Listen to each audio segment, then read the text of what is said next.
인사드립니다. 또 우리 성가대 옛날 친구들에게도 인사드립니다. 더 예뻐지신 것 같습니다.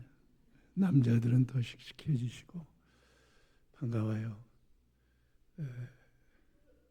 저는 이렇게 가끔 여러분들을 뵙습니다마는 오면 무슨 말부터 시작을 할까 이런 생각을 하는데 아무런 생각 없이 그냥 막 이런 얘기 저런 얘기 두서없이 하죠.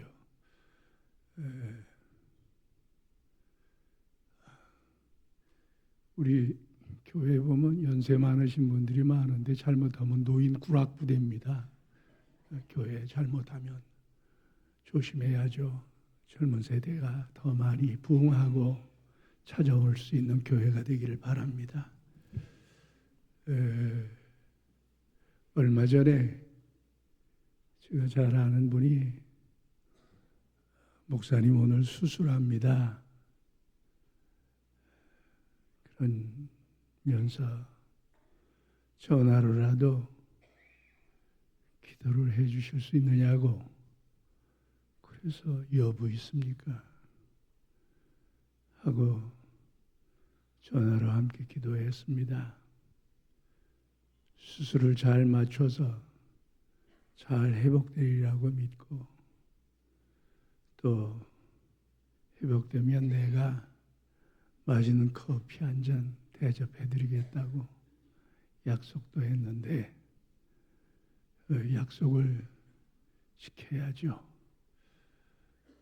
뭐가 어렵소 그랬더니 수술 날짜를 받아놓고 한 달 동안 마음이 불안했다고 그래요.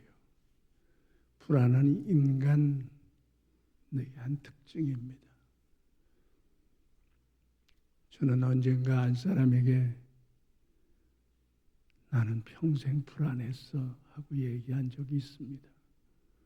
청소년 시절에도 청년 시절에도 성인이 된 후에도 목회를 하는 동안에도 불안했죠. 그게 저의 한 특징이었습니다. 그 이유 원인은 내가 여러분들에게 말하고 싶지 않습니다. 불안한 사람이 설교하고 불안한 사람이 신앙을 지도했어요. 불안한 사람이 불안한 사람에게 얘기하는 거야. 한 번은 사무실에 있었을 때인데 난 모르는 어떤 부인이 제 방에 들어왔어요. 걸어가다가 교회가 있어서 여기에 가면 목사가 있을 것 같아서 목사님 뵈러 왔다고. 그래서 왜 왔느냐고 그러니까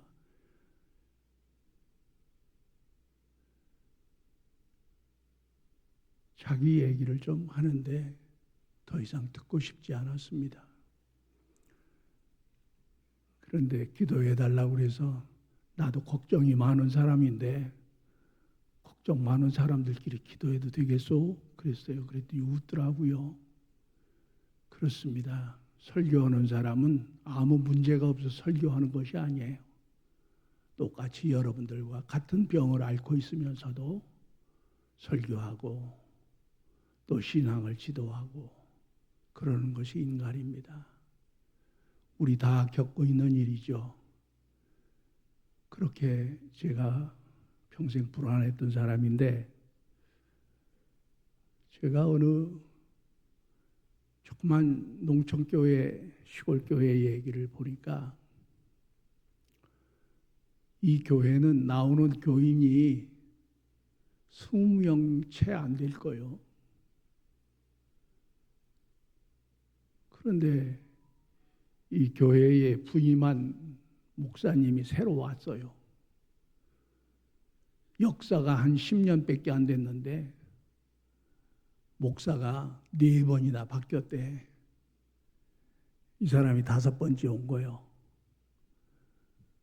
그런데 자기가 왔는데도 교인들이 본숭만숭 하더래요. 또 뭐 갈 사람인데 생활이 안 되니까 가는 수밖에 없어. 여기서 탈출하는 것이 목사의 전임자들의 모든 목회 행태야. 그런데 이 목사님은 거기서 짐을 풀어놓고 농사를 어떻게 짓나 하고 농사 짓는 것을 배우는 거야. 농사가 그게 테크닉이니까, 기술이니까 농사를 배우고 농기구 조작법을 배우는 거예요. 어떻게 경운기를 운전하고 트랙터를 어떻게 운전하는 것인지 이런 걸 배운 다음에 교인들과 같이 농사를 짓습니다. 농사를 지어가면서 교인들이 밭 갈아달라고 하면 밭 갈아주고 농 갈아달라고 하면 농 갈아주는 거야. 그리고 토요일이면 이제 다 노동을 마치고 손발 닦고 예배를 위해서 준비하고 교인들과 함께 이 양반이 예배를 드리는 겁니다. 그제서야 교인들이 굉장히 좋은 목사가 왔구나 라고 인정하기 시작했어요. 그런데 그 목사의 얼굴을 보니까 얼마나 편안한지 알 수가 없어요. 진짜 참 목사의 얼굴을 가지고 있더라 그거예요. 여러분들 얼굴을 한번 보세요. 나이가 들면 얼굴 보고 싶지 않죠. 그러나 얼굴 보면서 거울에 비친 데 얼굴, 주름진 얼굴, 또 세파에 시달렸던 그 얼굴, 그런 걸 보라는 것이 아니라 내 표정 뒤에 감춰져 있었던 아픔, 슬픔, 괴로움, 외로움, 실패, 질병 이런 것들을 보라 그거예요. 망가져 있는 내 자화상을 보라 이거예요. 작년 여름에 대전 시립 미술관에서 만고흐 특별전이 있다고 해서 할 수 없이 가서 보았습니다. 고흐라고 하는 사람은 물론 그림이 좋기도 하거니와 자화상을 많이 그린 사람으로 알려져 있습니다. 내가 알기로는 20점이 넘는 자화상이 있는 걸로 알고 있어요.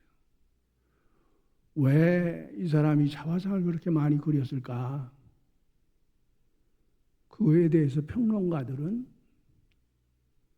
모델료가 없어서 자기 얼굴을 가지고 자기를 그렸을 것이다 라고 이렇게 우스개로 평가하는 사람도 있지만은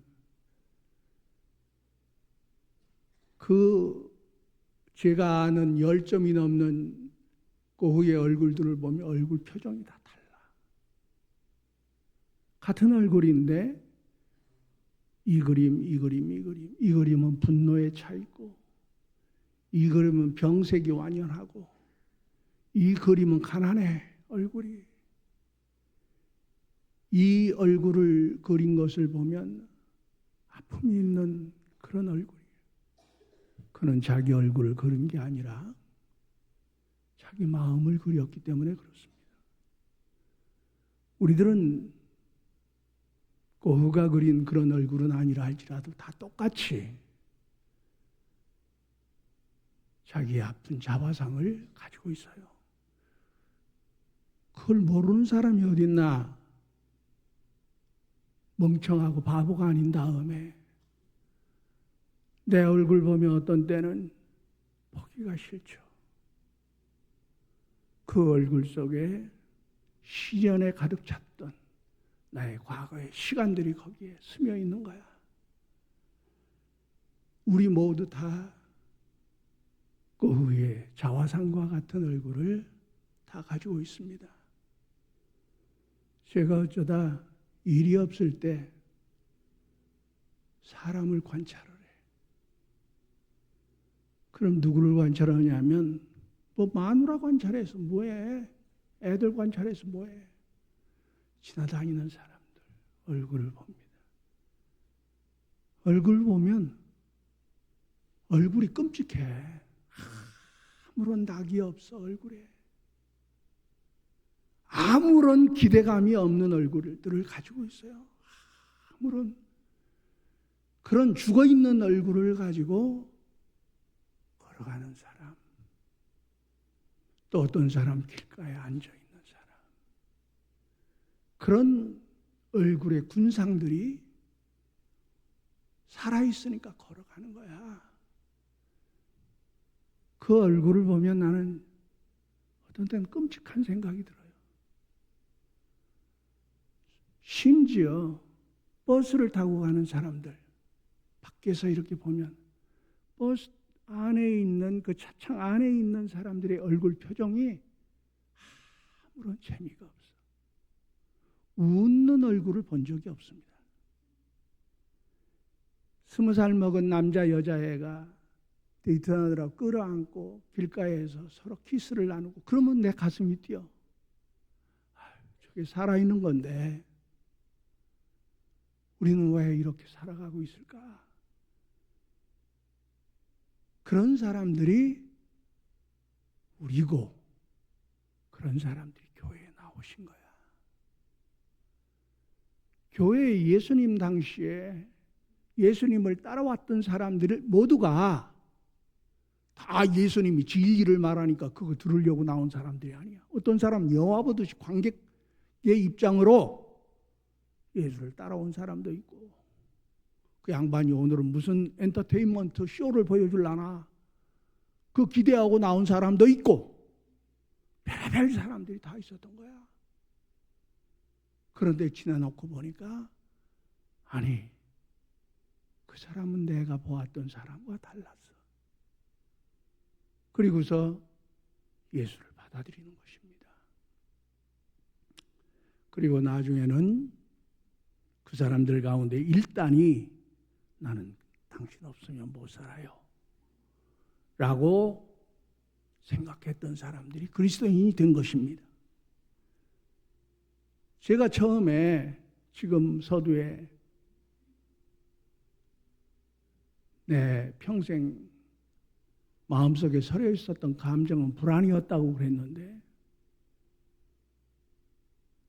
이제 더 이상 불안하지 않습니다. 내가 가만히 생각해보고 뒤돌아보니까 내 긴 시간 속에서 작용하고 개입하셨던 우리 주님의 놀라우신 은총과 섭리를 보고 깨닫고 난 후부터는 모든 불안이 다 사라졌어요. 제가 자주 얘기하는 것인데 제가 좋아하는 얘기이기 때문에 그렇습니다. 가을 바르트라고 하는 위대한 신학자가 있었어요. 책을 어렵기로 쓴 것이 얼마나 힘든지 그거 봤다고 하는 사람은 다 거짓말입니다. 그런데 이 사람이 말년에 미국 시카고 대학에 와서 신학 강연을 계속했어요.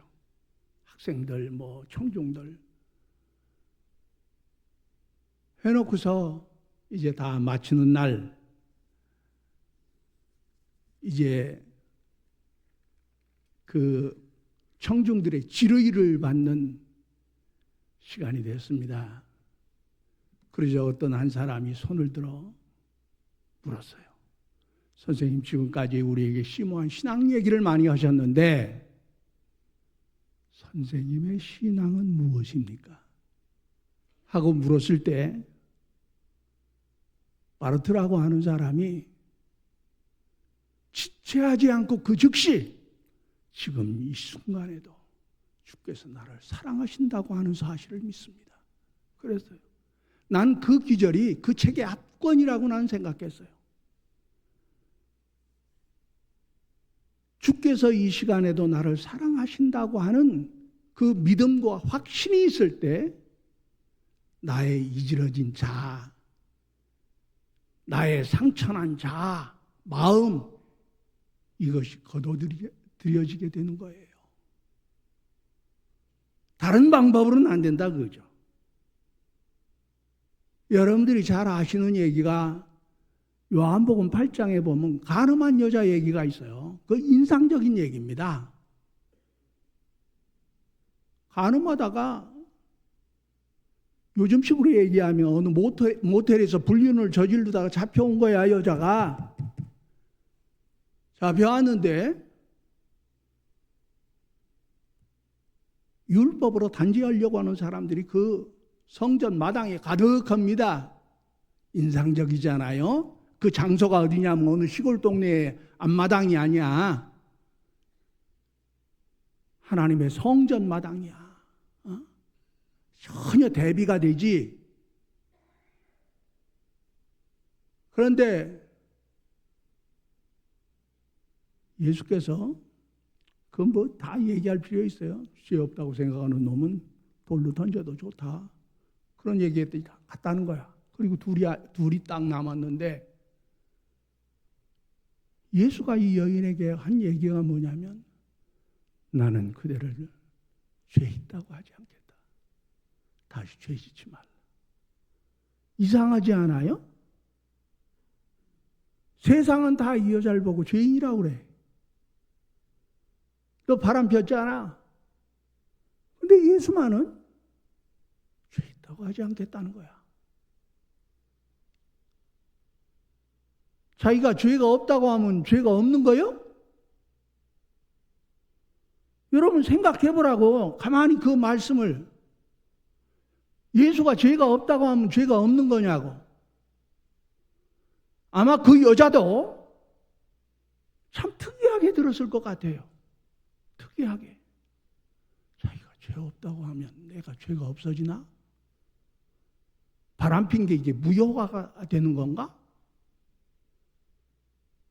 그런데 이 여자가 성전 마당에서 자기 집으로 돌아갔는데 상상을 해봐요.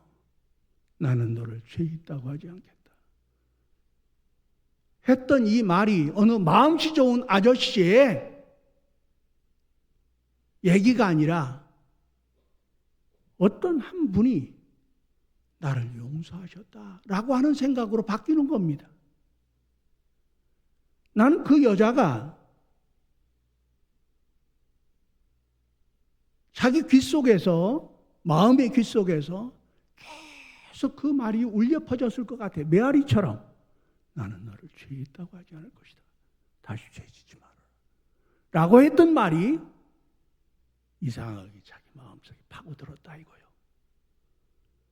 인간이라고 하는 것은 내가 나를 용서한다고 해서 용서가 되는 게 아닙니다.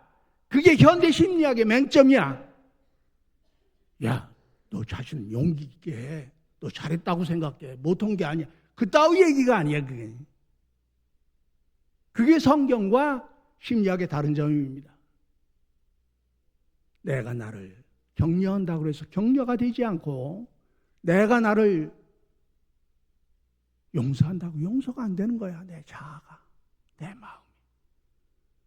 주께서 이 순간에도 나를 용납하셨고 나를 사랑하신다 하는 신앙만이 나의 모든 아픔, 시련, 깨진 자아 이런 것들이 거둬들이게 되는 거예요.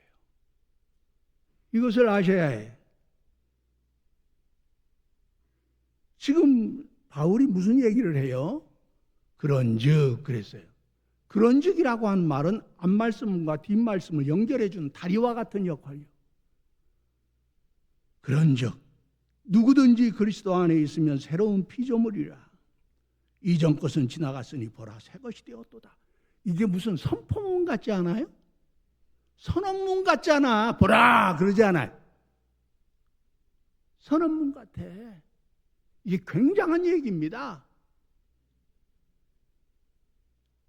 모든 서신들, 복음서와는 달리 서신들은 전체를 놓고 봐야 돼. 이거 하나만 떼서 보면 안 됩니다. 그러나 떼놓고 봐도 바울은 고린도 교회 교인들에게 선언을 하고 있는 거예요.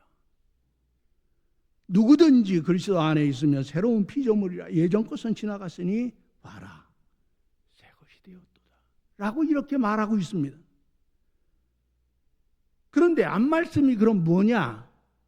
예수가 우리를 위해서 십자가에서 돌아가셨다고 하는 사실을 믿는 사람은 그게 새로운 존재가 된 사람이라는 거야. 새로워진 존재가 됐다는 거야. 속 사람이 변했다 이거야. 영혼의 변화죠. 그런데 이런 얘기를 100번 해도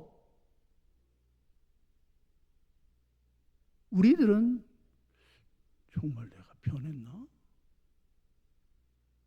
암흑의 권사 보니까 전혀 변한 것 같지 않은데 나는 변했을지 몰라도 쟤는 멀었어. 저는 인간이라고 하는 게 새로워질 수 있나 하는 거에 대해서 의심하는 사람인데 우리 다 낡아져 가잖아요. 여러분들 10년 전에는 지금보다 훨씬 이뻤었다고. 근데 지금 그렇잖아. 나이가 들어가면 하루하루가 힘듭니다. 내가 처음 늙어보는 것이라 하루하루가 어색해. 아, 이게 도대체 늙는다는 게 이게 이런 거로구나. 날마다 느낍니다. 그것을. 몸이 피곤한 것은 뭐 말할 것도 없고 도대체 우리 이 세상을 따라가는 것이 어려워요. 따라가는 것이 어려워. 아유, 얼마나 색다른 낱말들이 많이 등장하는지 쫓아가기가 어려워요. 요새 소위 MZ세대라고 하는 애들 있잖아요. 이해하기 어렵습니다. 새로운 인류가 난 등장했다고 봐요.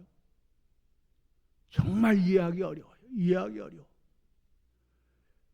기억력이 없어지고 낱말이 생각나지 않아요. 스토리가 생각나지 않는다 그거죠. 우스갯말이 있어요. 30대 저도 이렇게 앞에서 얘기하고 있지만은 30대는 자기도 모르는 얘기를 막 한대. 자기도 모르는 얘기를 막 아는 척하고 하는 거야. 40대가 되면 자기가 아는 얘기만 한대. 50대가 되면 상대방이 알 만한 얘기를 고려해서 한대. 그럼 60대가 되면 어떡하냐? 입에서 나오는 대로 한대. 70대가 되면 얘기하다 주무신다. 제가 70대입니다. 저는 자는 정도는 아니지만은 머릿속에 메모리되어 있었던 것이 막 달아 없어지는 것을 제가 느낍니다. 그래서 할 수 없이 아무것도 아닌 것을 비망록 만들어가지고 써놨습니다. 책은 내 마음에 안 드는 책들이 많아서 잘 그러는데 모든 것이 더디죠. 전에는 반짝반짝 했는데 이제는 그렇게 되기가 어려워요. 이러고도 사람이 새로워진다고 얘기할 수 있냐 이거예요. 저는 이런 얘기하는 게 아닙니다. 나는 새로워졌을까? 의심이 들죠. 여러분 안 그래? 나는 새로워졌을까? 저 사람은 과연 새로워졌을까? 자신이 없죠. 이렇게 볼 때는 우리가 자신이 없지만은 새로워진 사람은 다음과 같은 특징이 있다고 나는 분명히 이해하고 있습니다. 새로워진 사람은 어떤 특징을 가지고 있는가 하면 앞을 바라봐요. 앞을. 과거를 보지 않습니다. 오늘도 보이지 않습니다. 예수가 구원자라고 하는 사실을 아는 사람은 언제든지 앞을 보게 돼 있어요. 그 나라까지 봅니다. 내가 부족하지만은 오래 갈지. 늙으면 1년 단위요. 1년 단위. 2년 단위가 아니야. 늙으면 오래. 그 다음에 내년은 몰라. 내년 1월 1일 돼야 그 해에 생각을 하는 거야. 1년 단위야. 내가 1년을 살지 앞으로 10년 동안 남아있을지 알 수 없지만은 그러나 그날이 되면 주님을 보게 될 것입니다. 아멘. 하는 사람이 이 사람이 새로워진 사람이다 그거요. 바울이 4장 18절에서 보이지 않는 것을 바라본다 라고 하는 말을 가끔 이렇게 써놔. 그게 그래서 그런 겁니다. 베드로도 그러지 않아요? 새 하늘 새 땅을 바라본다. 과거가 아니야. 오늘도 아니야. 새로워진 사람은 저 먼 앞날을 바라보는 줄로 믿습니다. 두 번째 특징이 있는데 그게 무언가 하면 영적 가치를 소중하게 생각해요. 영적 가치. 우리가 사는 이 모든 세상은 다 만질 수 있는 거야. 볼 수 있는 거야. 소위 물질로 되어 있습니다. 돈, 집, 부동산. 모든 것이 다 그렇지 않아요? 주식. 이런 것도 그렇습니다.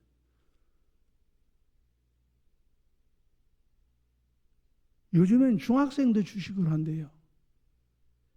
중학생도. 현대 자본주의 사회가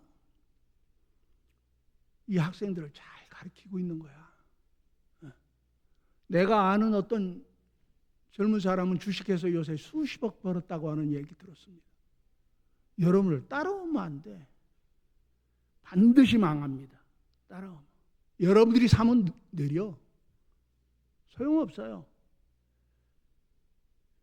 이 세상에 보이는 것들은 다 우리가 만질 수 있고 눈에 보이는 것들이요. 자식도 그렇습니다. 자식도 내 자식이라 소중하지만은 결혼하고 나면 내 것이 아니요. 주들이 더 중요해. 우리보다 제 새끼가 더 중요해. 이건 자연의 이치죠. 소유가 바뀔 수 있어요.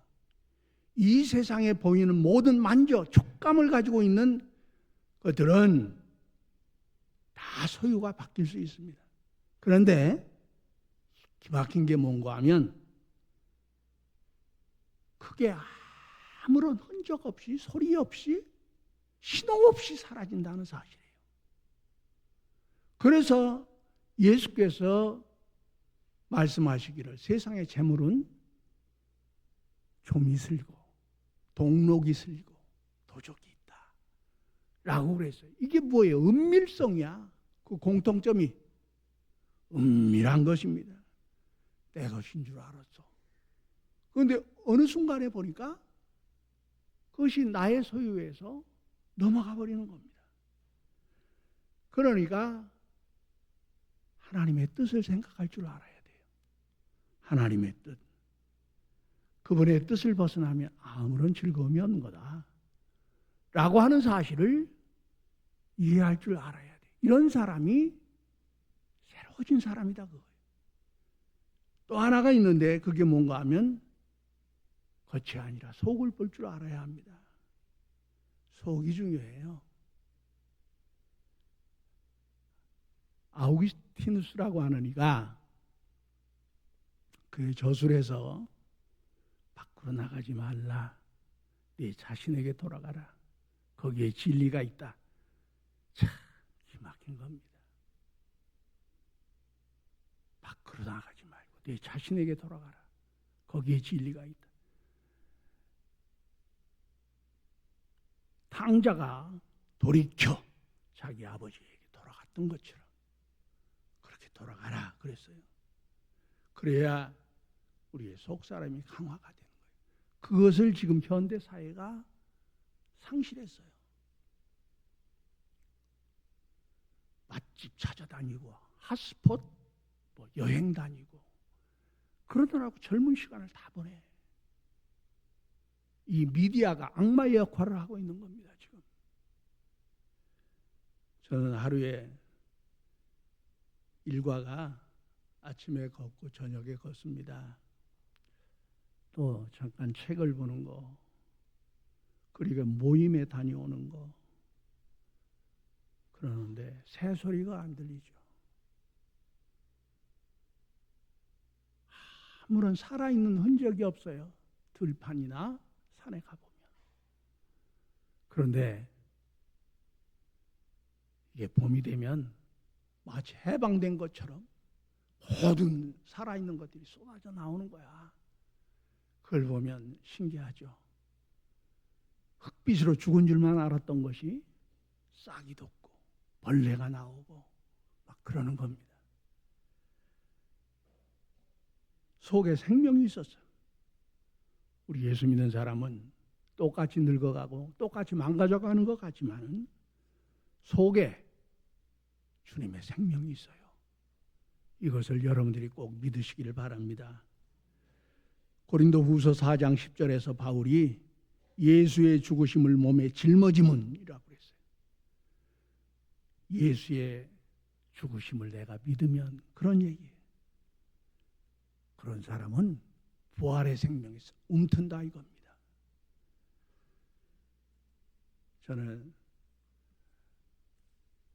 예전에 봤던 박완서 선생 에세이에 보면 이런 얘기가 나와요. 자기가 겪은 얘기지. 강원도 어느 산길을 이렇게 버스를 타고 가는데 낭떠러지래요. 그런데 브레이크가 파열됐더랍니다. 운전사가 뭐라고 소리치느냐 하면 난간 꼭 잡으세요. 지금 이게 안 됩니다. 그래서 다 죽는 줄 알았대. 근데 박완서 선생 옆자리에 앉아 있었던 어떤 할머니 한 분이 있는데 태연하더래. 그래서 다행히 살았는데 물어봤대. 아이, 겁나지 않았어요? 그랬더니 저에게 아들 둘이 있는데 하나는 이미 천국에 가 있습니다. 죽으면 걔한테 갈 거고 하나는 지금 나하고 살고 있는데 살면 걔하고 살 겁니다. 성도의 생사관이 여기 있는 거야. 우리는 새로운 피조물이라 이전 것은 지나갔으니 보라 새 것이 되었도다. 현재 완료형으로 써 있어요. 이게 참 놀라운 겁니다. 이것이 여러분들의 신앙이 되시기를 바랍니다. 여러분들의 고백이 되시기를 바랍니다. 기도하시죠. 시간이 지나. 은혜로우신 아버지 고맙습니다. 날마다 저희들과 함께하여 주셔서 다행히 여기까지 왔습니다. 저희들을 하루하루 분초를 다투어 저희를 인도해 주시옵소서. 예수님 이름으로 기도 올리옵나이다. 아멘.